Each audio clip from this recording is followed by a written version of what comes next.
ఈ బిజినెస్ ఏదైనా మీ ఊర్లో ప్రమోషన్ చేయాలంటే అది సుమన్ టీవీతోనే సాధ్యం. ఇప్పుడే సంప్రదించండి.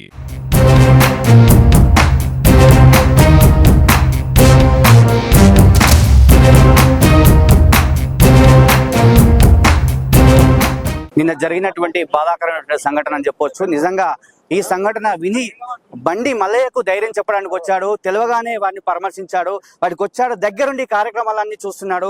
ప్రభుత్వ వైపు బి లైలయ్య గారు నిజంగా సార్, నిజంగా అకాల వర్షం వల్ల కావచ్చు, పిడుగుపాటు వల్ల కావచ్చు, నిజంగా ఈ సంఘటన జరిగింది.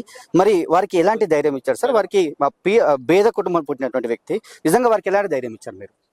ఇది ఒక దుర్మార్గం. పాపం విధి వక్రీకరించి ఆ రైతుకు చాలా తీవ్ర అన్యాయం జరిగింది.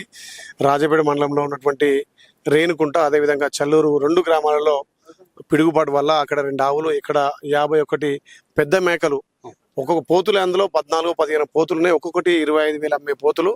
పాపం ఆయన భార్య కూడా లేదు. ఏమున్నా ఆ ఫ్యామిలీ పిల్లలు హైదరాబాద్ ఉంటారు. చిన్నప్పటి నుంచి వాటిని చాదుకొని ఆ జీవనం గడిపే రైతు ఆ బండి మళ్ళీ చూస్తే నిజంగా కళ్ళకు దుఃఖం వస్తుంది. 51 అంటే సుమారు 8.5 లక్షలు అగ్రికల్చర్ వాళ్ళ ఏడీ గారు చెప్తున్నాడు. 50 ఒక గొర్రెల మన మేకలకు సంబంధించి 8.5 లక్షలు వాల్యూ ఉంటున్నట్టున్నారు. ఇప్పుడే గౌరవ కలెక్టర్ గారు కూడా మాట్లాడినా తక్షణం కింద ఆర్థిక సాయం చేయాలని చెప్పిన కలెక్టర్ కూడా స్పందించారు. ఆ రైతుకు ధైర్యం చెప్పి తక్షణ సాయం, అదేవిధంగా మా బిర్లా ఫౌండేషన్స్ కూడా 10,000 ఆర్థిక సాయం చేసినాం. సరే, ఏదన్నా ప్రకృతి వైపరీత్యాల వల్ల ఇట్లా జరుగుతుంటాయి అనుకోకుండా రైతుకు ఇది జరిగింది, చాలా చింతిస్తున్నాం. ప్రభుత్వ పరంగా తప్పకుండా రైతుకు అన్ని విధాలా ఆదుకుంటామని చెప్తే అక్కడ 2 పశువులు చనిపోయిన రైతును, ఇక్కడ 50 గొర్రెలు చనిపోయిన రైతు కూడా తప్పకుండా ప్రభుత్వం నుంచి ఆదుకుంటాం. అతను ధైర్యం చెప్పడానికి ఇక్కడ వచ్చి అవి చూసి వాటిని దానం చేయడం జరుగుతుంది. ఓకే సార్, మీకు తెలియగానే మీరు పరామర్శించారు, అడిగారు, అదే విధంగా రైతులకు కూడా భరోసా ఇచ్చారు, దగ్గరుండి అధికారులతో మాట్లాడుతున్నారు. మొన్న కూడా తుమ్మల నాగేశ్వరరావుతో మాట్లాడారు. నిజంగా పంట నష్టమే కావచ్చు, లేదంటే మిగతా ఇతర నష్టాలకు సంబంధించి వీరికి ఎలాంటి ధైర్యం ఇవ్వబోతున్నారు రైతులకు? అంటే నేను ఒక రైతు కుటుంబం నుంచి వచ్చినా కాబట్టి నాకు రైతు బాధలు తెలుసు.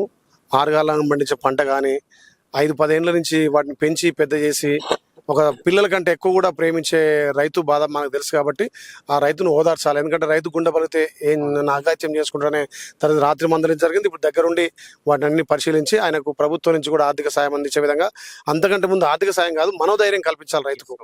మనోధైర్యం చెడితే రైతు ఏమన్నా అఘాత్యం చేసుకుంటాడు. అది కలగకుండా ఈ ప్రభుత్వం రైతు ప్రభుత్వం కాబట్టి తప్పకుండా సంబంధిత అధికారులు, ఇప్పుడు ఏడీ గారు వచ్చారు, అక్కడ నుంచి అగ్రికల్చర్ అధికారులు వచ్చారు, వ్యవసాయ అధికారులు వచ్చారు, ఆర్డీఓ గారు, ఇక్కడ ఎంఆర్ఓ కూడా, స్థానిక నాయకులు అందరూ, అన్ని పార్టీల నాయకులు వచ్చారు. ఎందుకంటే పాపం రైతు చాలా బీదోడు కాబట్టి ఆయనకు సంఘీభావం తెలిపి మనోధైర్యం కల్పించడానికి వచ్చాం. ప్రభుత్వం నుంచి తప్పకుండా ఆర్థిక సాయం అందిస్తాం. మా ఫౌండేషన్ కూడా ఇంకా ఆర్థిక సాయం చేస్తాం. సార్, ఒకటి సార్, తుర్కపల్లి కావచ్చు, లేకపోతే నిన్న మొన్న ఆలేరు కావచ్చు, కొల్లన్పాక, ఈ ప్రాంతాల్లో కూడా పంట నష్టం జరిగింది కదా, వారికి ఏమన్నా నష్టం వచ్చిందా సార్? ఇప్పుడు ఈ ప్రభుత్వం ప్రతి రైతును ఆదుకుంటామని చెప్పి మొన్ననే మా గౌరవం వ్యవసాయ శాఖ మంత్రి తుమ్మల నాగేశ్వరరావుతో మాట్లాడినాం.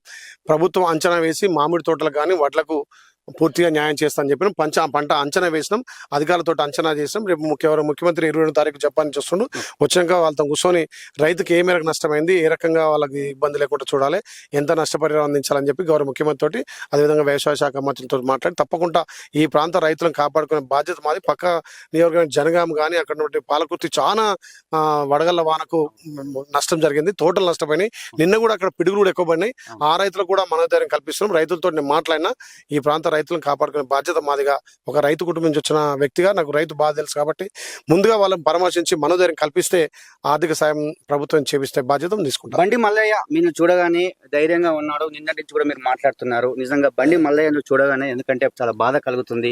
ఒకే ఒక కుటుంబం అయినది, ఒకటే 50 మృతి చెందడం అయితే చాలా బాధాకరం సార్. నిజంగా బండి మల్లయ్యకు మీరు ఎలాంటి ధైర్యం ఇవ్వబోతారు ఫైనల్ గా? తప్పకుండా. ఇప్పుడు ఆయన పిల్లలు హైదరాబాద్ ఉంటారు, ఆయన భార్య చనిపోయింది. తెల్లారు లేస్తే ఒక్క నిమిషం కూడా వెయిట్ చేయకుండా సొంత కన్న పిల్లలు ఎట్లా ఉంటే చూసుకుంటామో వాటికి మేతకు కానీ దానికి కానీ ఇబ్బంది లేకుండా చూసుకునే వ్యక్తి కాబట్టి ఆయనకు మనోధైర్యం ముందుగా కల్పించాలి. ఎందుకంటే 50 మంది అంటే ఇల్లు మొత్తం పోయినట్టే కదా. అలాంటి వ్యక్తికి మనోధైర్యం కల్పించాలి. ప్రభుత్వం నుంచి ఆర్థిక సాయం ఇవ్వాలి. గ్రామస్తులందరూ కూడా ఆయన ఓదార్చి మనోధైర్యం కల్పించారు. ప్రభుత్వం నుంచి తప్పకుండా తక్షణ సహాయంతో పాటు పూర్తిగా నష్టపరిహారం అందిస్తాను మాటిస్తున్నాను. ఇది నిజంగా బండి మల్లయ్యకు, ఎందుకంటే నిన్న తెలియగానే నిన్న నుంచి కూడా పరామర్శిస్తున్నాడు. ఇక్కడికి వచ్చి దగ్గరుండి అన్ని కార్యక్రమాలు చేపిస్తున్నాడు. ఎందుకంటే ప్రభుత్వ బీలే కావచ్చు, ఎందుకంటే యాదాద్రి జిల్లాలో అకాల వర్షం వల్ల కావచ్చు, పిడుగుపాటు వల్ల జరిగినటువంటి నష్టము చాలా పెద్ద ఎత్తున ఉంది కాబట్టి వాటిని కూడా పూడ్చడానికి కలెక్టర్ తో మాట్లాడుతున్నాడు, అధికారులతో మాట్లాడుతున్నాడు. బండి మల్లయ్య కూడా చూడగానే ధైర్యం ధైర్యంగా ఉన్నాడు. ఎందుకంటే ఖచ్చితంగా నష్టపరిహారం చెల్లిస్తారు. ఒక ప్రభుత్వం ఇప్పే రావడం వల్ల మాకు ఖచ్చితంగా, ఎందుకంటే ప్రతి కార్యక్రమానికి ఇప్పుడు గంట సేపటి నుంచి కూడా ఇక్కడ ఉంచి చూసినటువంటి పరిస్థితి. కాబట్టి నిజంగా ఇది అనుకోని సంఘటన, కాబట్టి ఇలాంటి సంఘటన మనకు జరగొద్దని చెప్తున్నాడు. గతంలో తుర్కపల్లి కావచ్చు, మండలాల వడ్ల ధాన్యం కావచ్చు, లేకపోతే పండ్ల తోటలు నష్టపోయాయి. అందరు కూడా సరైనటువంటి న్యాయం చేపిస్తాను, కలెక్టర్తో మాట్లాడుతున్నాను. సీఎం గారు రాగానే ఒక మీటింగ్ ఏర్పాటు చేసుకుని ఖచ్చితంగా న్యాయం జరిగే విధంగా చేస్తానని చెప్పినటువంటి విషయం. ఇది ఇక్కడ ఉన్నటువంటి పరిస్థితి. కెమెరామెన్ అరుణ్తో శరత్.